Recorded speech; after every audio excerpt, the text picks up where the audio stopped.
10월 30일 저희들에게 주신 하나님 말씀 열왕기하 4장 38절부터 44절까지 말씀입니다. 엘리사가 다시 길갈에 이르니 그 땅에 흉년이 들었는데 선지자의 제자들이 엘리사의 앞에 앉은지라. 엘리사가 자기 사환에게 이르되 큰 솥을 걸고 선지자의 제자들을 위하여 국을 끓이라 하매 한 사람이 채소를 캐러 들에 나가 들포도 덩굴을 만나 그것에서 들호박을 따서 옷자락에 채워 가지고 돌아와 썰어 국 끓이는 솥에 넣되 그들은 무엇인지 알지 못한지라. 이에 퍼다가 무리에게 주어 먹게 하였더니 무리가 국을 먹다가 그들이 외쳐 이르되 하나님의 사람이여 솥에 죽음의 독이 있나이다 하고 능히 먹지 못하는지라. 엘리사가 이르되 그러면 가루를 가져오라 하여 솥에 던지고 이르되 퍼다가 무리에게 주어 먹게 하라 하매 이에 솥 가운데 독이 없어지니라.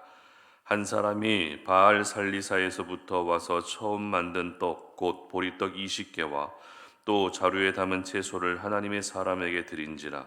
그가 이르되 무리에게 주어 먹게 하라. 그 사환이 이르되 내가 어찌 이것을 100명에게 주겠나이까나. 엘리사는 또 이르되 무리에게 주어 먹게 하라. 여호와의 말씀이 그들이 먹고 남으리라 하셨느니라. 그가 그들 앞에서 주었더니 여호와께서 말씀하신 대로 먹고 남았더라. 아멘. 모든 필요는 하나님이 채우신다라는 제목으로 오늘 아침 말씀 전합니다. 사람이 살아가는데 필요한 요소들이 있습니다. 기본적으로 의식주가 반드시 필요하고 또 요즘 같은 세상에서는 일도 필요하고요. 또 사랑도 필요합니다. 뿐만 아닙니다. 돈도 필요합니다. 그 외에도 우리 개인적으로 이 세상을 살아가는데 반드시 필요하다라고 느끼는 것들이 분명히 있습니다. 그래서 그 필요를 채우기 위해서 오늘도 수고하게 되는 것이죠. 또한 그 필요가 채워졌을 때 우리는 안정감을 느끼게 되고 그렇게 살아가는 것이 우리 모든 사람들의 모습인 것 같습니다. 오늘 본문은 엘리사가 행했던 기적 두 가지를 기록하고 있습니다. 먼저 기록된 기적은 독이 있는 국을 해독해서 선지자의 제자들을 먹이는 기적이었습니다. 그리고 두 번째 기적은 보리떡 20개와 채소를 가지고 100명의 사람들을 먹이는 기적이었습니다. 특별히 이 두 가지 기적의 공통점이 무엇입니까? 사람을 먹이는 기적, 사람들을 먹이는 기적이었다라는 것이 이 두 기적의 공통점입니다. 생각의 차이는 있을 수 있겠지만 사람이 살아가는 데 필요한 요소들 중에 먹는 문제는 어찌 보면 가장 중요한 게 아닌가라는 생각이 듭니다. 이스라엘 사람들의 의식주를 한번 생각해 봐도 옷은 필요하기는 합니다. 옷은 신분을 나타내는 것이기 때문에 필요하기는 하지만 그렇다고 사람의 생명과 직결되어 있지는 않습니다. 그리고 집은 또 어떻습니까? 이미 하나님이 약속하신 땅에 정착해서 지파별로 분배받은 땅에서 잘 살고 있었기 때문에 이 집이라는 것도 역시 그렇게 큰 문제가 되지는 않았습니다. 만약 요즘 시대처럼 내 집 마련이 하늘의 별 따기라는 그런 상황이었다면 이야기는 달라졌겠지만 유대 사회는 집 때문에 어떤 문제가 되는 일은 거의 없었습니다. 그렇다면 음식은 어떨까요? 일단 음식은 사람의 생명과 직결되어 있습니다. 그리고 오늘 본문의 38절 상반절 말씀 보시기 바랍니다. 엘리사가 다시 길갈에 이르니 그 땅에 흉년이 들었는데 이렇게 기록하죠. 다시 말해 이스라엘 땅에는 흉년으로 인해 먹을 것이 없어서 이 먹을 것이 그 어느 때보다 귀한 시기였다는 것입니다. 뿐만 아닙니다. 성경의 역사는 먹는 것 때문에 하나님과 멀어지고 또 먹는 것 때문에 하나님의 은혜를 경험한 역사였다라고 해도 틀리지 않습니다. 대표적으로 에덴 동산에서 아담과 하와가 선악과를 먹음으로 인해서 죄가 들어오게 되죠. 이 먹는 문제 때문에 하나님과 멀어지게 되는 일이 있었습니다.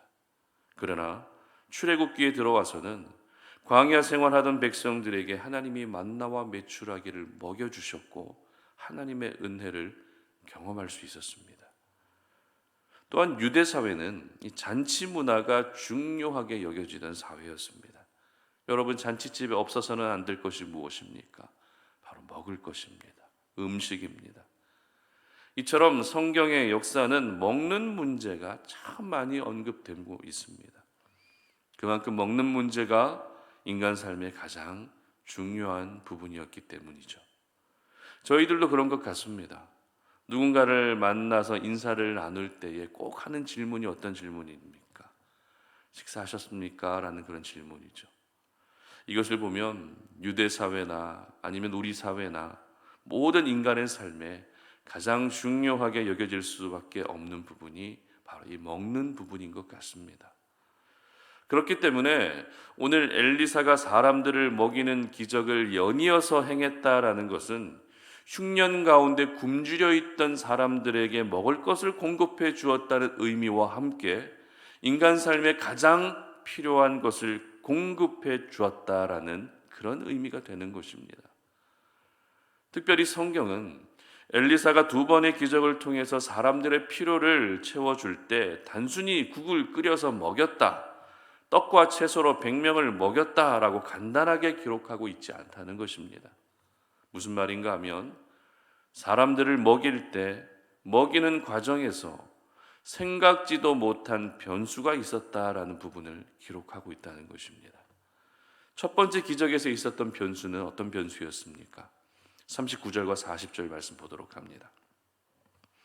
한 사람이 채소를 캐러 들에 나가 들포도 덩굴을 만나 그곳에서 들호박을 따서 옷자락에 채워가지고 돌아와 썰어 국 끓이는 솥에 넣되 그들은 무엇인지 알지 못한지라. 이에 퍼다가 무리에게 주어 먹게 하였더니 무리가 국을 먹다가 그들이 외쳐 이르되 하나님의 사람이여 솥에 죽음의 독이 있나이다 하고 능히 먹지 못하는지라. 아멘. 바로 독이 있는 열매를 넣어서 국을 끓였다는 것입니다. 물론 채소를 캐러 나간 사람이 선지자의 제자들을 죽이기 위해서 의도적으로 독이 든 들호박을 넣은 것은 아닙니다. 당시 흉년으로 인해서 국에 넣을 채소조차도 구할 수 없었기 때문에 들호박이라도 넣어서 국을 끓일 수밖에 없었던 것입니다. 이것이 바로 첫 번째 기적에서의 변수였습니다. 그리고 두 번째 기적에서의 변수는 보리떡 20개와 채소를 가지고 100명의 사람들에게 나누어 주라는 것입니다. 일단 숫자만 봐도 떡은 20개인데 사람은 100명입니다. 충분히 먹을 수 있는 양이 아니었습니다. 정작 무리들에게 나눠줘야 할 엘리사의 사환 게하시는 당황스러울 수밖에 없습니다. 그래서 이 사환이 어떻게 이야기하고 있습니까? 43절 상반절 보도록 합니다. 43절 상반절입니다. 그 사환이 이르되 내가 어찌 이것을 100명에게 주겠나이까? 무슨 말입니까? 100명이 먹기에 부족하다는 것입니다. 이것이 바로 두 번째 기적에서의 변수였습니다. 선지자의 제자들과 100명의 사람들은 흉년 때문에 굶주려 있었던 것이 틀림없습니다. 그런 가운데에 엘리사의 등장은 이들로 하여금 무언가 기대가 되는 등장이었을 것입니다. 엘리사가 왔으니 우리의 굶주림, 우리의 허기짐을 해결받을 수 있겠구나. 이런 기대가 됐을 것입니다. 하지만 굶주린 배를 채우기는커녕 독이 든 국이 그들의 눈앞에 있었고 턱없이 부족한 보리떡 20개만 그들 눈앞에 있었다는 것입니다.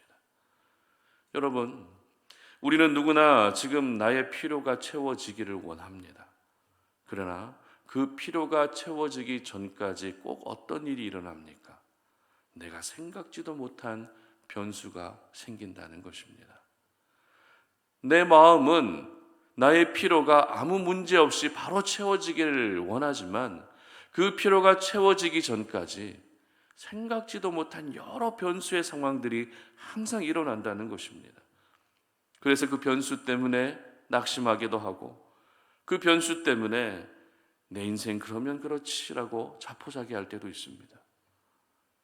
하나님이 내 필요를 채워준다는 것을 머리로는 분명히 알고 있지만 정작 변수가 생기면 믿음이 흔들리고 멘탈이 무너져 버립니다. 그러나 오늘 이 아침에 저희들이 기억해야 할 것은 변수 때문에 그 자리에서 절망하고 있으면 안 된다는 것입니다. 변수에서 막혀버리고 변수에서 끝나는 인생이 되면 안 됩니다. 왜냐하면 우리 하나님은 나의 모든 변수, 내 인생 가운데 일어나는 모든 변수의 상황을 초월하여 일하시는 분이시기 때문입니다. 우리에게는 변수라 할지라도 하나님은 신의 한 수로 모든 것들을 뛰어넘으시고 결국에는 우리의 모든 필요를 채워주시기 때문입니다. 오늘 보면 41절 보시기 바랍니다. 41절입니다. 엘리사가 이르되 그러면 가루를 가져오라 하여 솥에 던지고 이르되 퍼다가 무리에게 주어 먹게 하라 하매 이에 솥 가운데 독이 없어지니라. 아멘. 솥 가운데 독이 없어지니라. 독이 없어지니라. 그리고 44절도 보시기 바랍니다.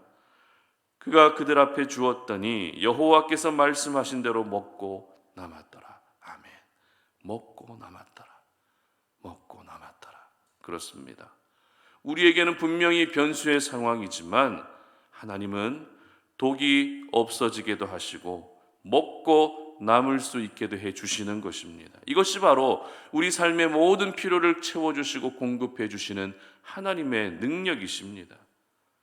이렇게 선지자의 제자들과 100명의 무리들은 흉년 가운데서도 가장 필요한 것을 공급받을 수 있는 은혜를 경험할 수 있었던 것입니다. 그러므로 오늘 이 아침에 지금 여러분의 모든 필요를 하나님께 먼저 구할 수 있었으면 좋겠습니다. 하나님, 내가 이게 필요합니다. 저게 필요합니다.